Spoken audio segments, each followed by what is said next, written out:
আজকে রাজস্বের কথা বলে রাজস্ব বাদ দিয়ে আউটসোর্সিং এর কথা কেন আসবে? কেন আমার চাকরি নিয়ে অনিশ্চয়তা থাকবে?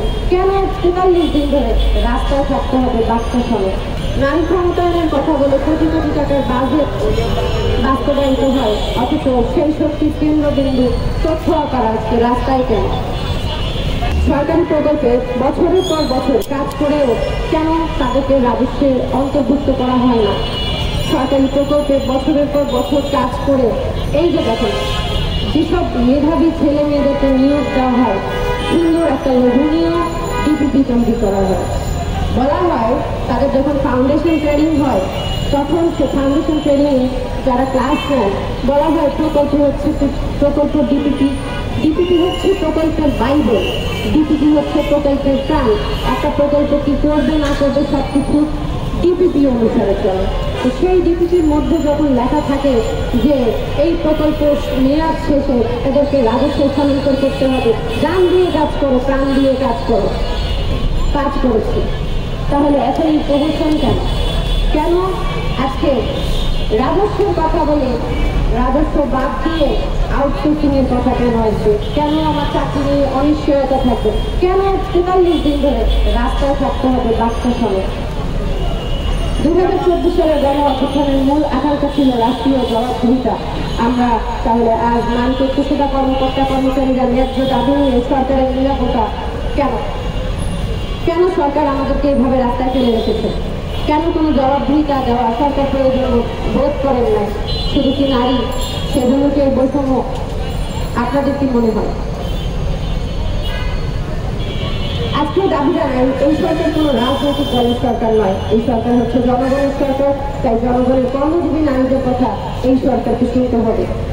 অবিলম্বে তথ্য প্রকল্পের নারী কর্মীদেরকে পদ সৃজন করবে রাজস্বে স্থানান্তর করার ঘোষণা দিন, কারণ আমাদের সাথে এটাই প্রতিশ্রুতি করা হয়েছিল।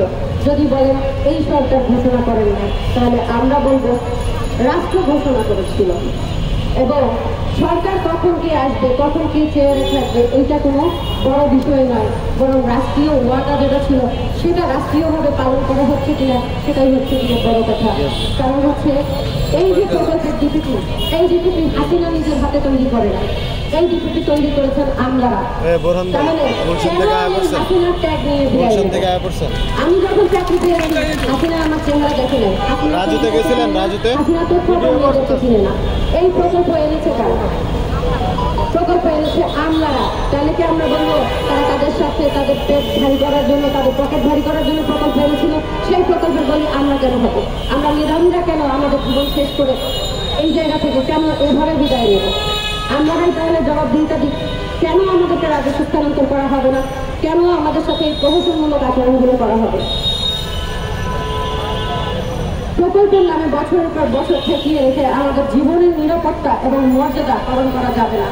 কারণ হচ্ছে এই যে দেখেন আমরা যে যারা আওয়ামী লীগের ট্যাগ নিয়ে বিদায় হবো, আমরা কি আমাদের নিজ এলাকায় মান সম্মান কি আমাদের নষ্ট হবে না? বলেন আপনারা। যে মানুষটা কোনোদিন রাজনীতির দল বুঝবে না সে কেন এই ট্যাগ নিয়ে বিদায় হবে? অলরেডি এটা পরিষ্কার যে আমরা আওয়ামী লীগের হলে এই জায়গায় এতদিন বসে থাকার সাহস করতাম না। কারণ আপনারা যারা মিডিয়া কর্মী ভাইরা আছেন, আপনারা হচ্ছেন কি দর্পণ, সমাজের দর্পণ, তাই তো? আমি 10 বছর আগে যদি আমার ইউনিভার্সিটিতে রংবাজি করে আসি, সেটাও আপনাদের কাছে অবশ্যই কোনো না কোনো ভাইয়ের কাছে রেকর্ড অবশ্যই থাকতো। যেহেতু আপনারা আজকে ৪৩ দিন ধরে বসে আছি, তারপরেও কেউ একটা ফুটেজ দিতে পারেন না তথ্য পাঠিয়েদের যে তারা রাজনীতির সাথে জড়িত ছিল, আওয়ামী লীগের সাথে জড়িত ছিল। যেহেতু ফুটেজ দিতে পারেন না, তার মানে নিঃসন্দেহে এটা প্রমাণিত এইসব মেয়েগুলো কেউ রাজনীতির সাথে জড়িত না। তাহলে কেন শুধু শুধু আমাদেরকে এই রাজনৈতিক ট্যাগ দিয়ে বিদায় করা হবে?